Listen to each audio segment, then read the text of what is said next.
দেশে জ্বালানি তেলের সরবরাহ সংকটের প্রভাব পড়তে শুরু করেছে রপ্তানিমুখী তৈরি পোশাক শিল্পে।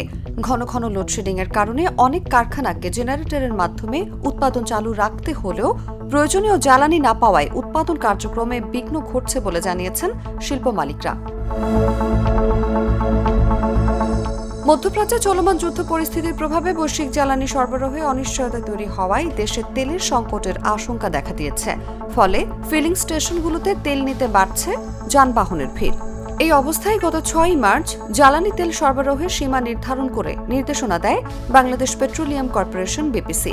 এর ফলে অনেক ক্ষেত্রে ঘণ্টার পর ঘণ্টা লাইনে দাঁড়িয়েও প্রয়োজনীয় তেল পাচ্ছেন না ভোক্তারা। শিল্প মালিকদের অভিযোগ, জেনারেটর চালানোর জন্য প্রয়োজনীয় ডিজেল না পাওয়ায় কারখানায় উৎপাদন ব্যাহত হচ্ছে।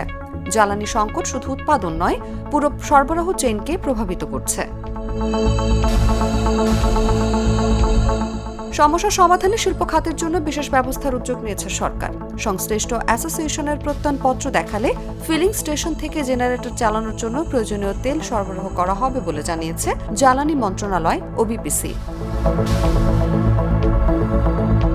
শিল্প সংশ্লিষ্টরা বলছেন, রপ্তানিমুখী এই খাত সচল রাখতে দ্রুত ও নিরবচ্ছিন্ন জ্বালানি সরবরাহ নিশ্চিত করা না গেলে দেশের অর্থনীতিতেও এর নেতিবাচক প্রভাব পড়তে পারে।